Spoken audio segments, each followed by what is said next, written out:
Elle idéalisait et pourtant elle a trahi. Depuis quelques années, elle lui fait vivre un véritable calvaire. Humiliée, rejetée et persécutée, Sandra Yoka a même été traînée devant les tribunaux par sa famille, qui la juge entre autres incapable d'élever son enfant. Résultat, depuis des années, elle vit séparée de sa fille. Blessée dans sa chair et après plusieurs dépressions et tentatives de suicide, cette femme résiliente a finalement décidé de se relever et d'aller de l'avant. Forte de son expérience, elle souhaite aujourd'hui mobiliser, à travers son association internationale Renaissance, les acteurs à divers niveaux pour mieux lutter contre les blessures émotionnelles intrafamiliales. Sandra, vous dites avoir subi de l'injustice et vous continuez à subir d'ailleurs de l'injustice de la part de certains membres de votre famille. Qu'est-ce que ça signifie en clair ? Ça signifie que je suis dans une phase de résilience. Parce que pour moi, la résilience, c'est la capacité, malgré tous les obstacles que l'on peut rencontrer dans la vie, de se relever, de rester debout, malgré tout, au-delà de tout. Pour avancer, pour continuer à avoir la force d'avancer. Pas le choix. Mais concrètement, elle se traduit comment, cette injustice-là dont vous parlez ? Beaucoup d'injonctions, beaucoup de dévalorisation, beaucoup d'humiliation psychologique, émotionnelle, publique, par des petites phrases, des petits mots. Lié à quoi ?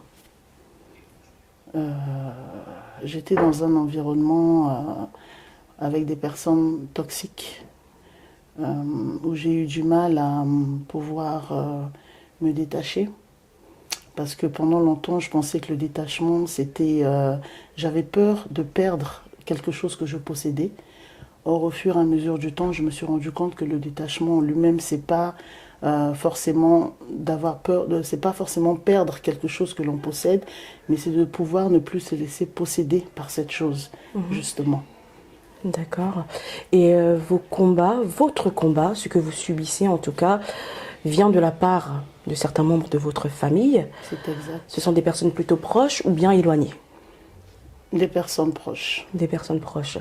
Et est-ce que vous comprenez cet acharnement, cette méchanceté qu'ils vous font subir ? J'ai eu du mal à comprendre. Effectivement, je me suis posé des questions pendant longtemps, pendant plusieurs années, et au final, j'ai décidé de tout remettre entre les mains de Dieu pour passer à autre chose, pour avancer, parce que je ne pouvais pas, j'étais bloquée. Alors il y a un détail, un fait dans votre histoire qui reste quand même assez fort, assez difficile à vivre, c'est que votre famille justement a réussi à vous éloigner de votre fille. C'est exact. Comment ça s'est passé ? Certains membres de ma famille, quelques personnes proches, par de la manipulation psychologique, ils ont réussi à faire croire à ma fille que je la déteste, que je veux la tuer, parce que moi-même j'ai été sous emprise d'un pervers narcissique dans ma famille pendant près de 16 ans. J'ai eu du mal à comprendre cela, à l'accepter et à prendre la décision de partir. Parce que le plus difficile, c'est d'abord, en fait, la deuxième chose à faire, après la première qui est la prise de conscience, c'est éviter de ressasser le passé. Parce que le passé, il ne revient plus. Il est passé en avance. C'est de pouvoir accepter ses erreurs également, apprendre de ses erreurs. Parce que, comme on dit, les cicatrices sont les témoins silencieux, en fait, de notre résilience. Et pouvoir utiliser cette douleur comme une force, afin de nous permettre de rappeler au monde que l'on a pu survivre à tout cela. Et c'est ça qui fait ma force aujourd'hui. Et aujourd'hui, vous êtes séparée de votre fille. Depuis combien de temps ? Ça fait 3 ans que nous sommes en conflit avec ma fille et ça fait 1 an qu'il n'y a plus aucun contact. Plus aucun contact. Ça doit être difficile pour vous à vivre. C'est difficile, mais c'est pas impossible. Parce que je vis, je suis là en face de vous, donc... je vis, j'ai d'autres enfants que j'aime et moi-même aussi je m'aime. Je me focalise sur mes objectifs. Comme on dit, l'aspiration, il faut croire à nos aspirations, quelles que soient les épreuves et les obstacles que nous pouvons rencontrer, afin de pouvoir avancer, malgré tout, d'être focus, ne pas regarder en arrière et continuer à avancer. Parce que je suis passée par des moments de dépression, j'ai pas honte d'en parler, je suis passée par... plusieurs tentatives de suicide. J'ai eu des soirées noires, on va dire, où Je suis arrivée à vous finir une bouteille de whisky, 2-3 paquets de cigarettes par soir, tellement que j'étais brisée, j'étais dévalorisée, j'avais une grande perte d'estime en moi-même. Et c'est Dieu, en fait, je pense, mon premier refuge qui a permis que je puisse trouver la force. Alors tout à l'heure, on va parler des méthodes, de ce que vous avez mis en place, en tout cas pour vous relever. On va marquer une petite pause et y revenir juste après.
Alors la vie est faite de combats, Sandra, mais lorsque ces combats-là viennent de sa propre famille, c'est encore plus difficile à vivre.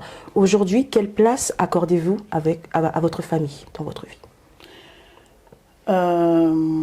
C'est une bonne question. Je leur accorde toujours de la place, Oui. parce qu'au-delà de ça, au-delà de tout, il y a la tâche du lien émotionnel, mais je ne les priorise plus dans ma vie. Je me priorise moi, et c'est ça qui compte pour moi le plus important aujourd'hui. Oui. C'est moi, c'est ce que je veux devenir, c'est la force de caractère que je me suis forgée à travers toutes ces blessures, d'où la conférence que j'organise au mois de mars, qui a sur thématique les blessures émotionnelles intrafamiliales, parce que je pense que c'est un sujet qui touche un grand nombre de personnes, que ce soit en Europe ou partout dans le monde, mais beaucoup plus en Afrique, où il y a comme une omerta autour de la question. C'est un sujet qui est tabou, sur un plan culturel surtout, les mentalités africaines, parce que c'est l'oncle, parce que c'est le papa, parce que c'est la maman. Tu es limité, tu ne peux pas t'exprimer, tu ne peux pas en parler, et à un moment il faut que ça s'arrête. Il faut apprendre à mettre les mots sur les mots. Voilà. Mais est-ce que vous pensez tout de même qu'une réconciliation est possible entre vous et vos proches? Pour l'instant, tout ça est derrière moi. Pour l'instant, je me focalise sur mon avenir, sur mes projets, parce que je suis actuellement en formation. Je suis en train de préparer un MBA en communication, marketing événementiel. Et je suis aussi en annexe en train de préparer mon projet, qui sera un événement autour du lancement de mon livre, qui est également le lancement de mon association, AIR, Association internationale Renaissance. En tout cas, vous avez décidé d'aller de l'avant. C'est ça. Quelle a été votre méthode? Est-ce que vous pouvez partager avec notre public ce que vous avez mis en place pour pouvoir guérir de vos blessures? Tout d'abord, c'est la prière. Tout d'abord, c'est Dieu. Pour moi, personnellement, pour mon expérience personnelle, c'est Dieu. Et après, je me suis trouvé un exutoire dans mes écrits. Oui. Parce qu'au début, mon projet du livre n'était pas forcément pour aboutir à une publication. J'écrivais parce que c'était une thérapie. Je m'étais retrouvée dans l'écriture. Et il y a quelques mois, je me suis décidée de pouvoir faire de ça un message international pour pouvoir apporter mon histoire à d'autres personnes qui vivent la même situation que moi et pouvoir les aider. Donc c'est une thérapie pour vous. Est-ce que dans cette démarche, vous souhaitez également peut-être attirer l'attention de votre famille sur le mal qu'elle vous fait et espérer un changement de leur part par la suite? Vous savez, on dit qu'il ne faut pas profiter de la pluie pour s'uriner dessus, parce que la pluie finira par passer, mais l'urine restera. Ça veut dire qu'il faut laisser le temps au temps. Oui. Aujourd'hui, même si une personne prend plaisir à vous diaboliser auprès de d'autres personnes à travers de la manipulation, le temps fera que cette personne-là va finir par être découverte sa vraie nature, d'où l'odeur de l'urine. Et on dit aussi également que aujourd'hui, même si j'appelle un verre le verre ou la verre, il reste un verre.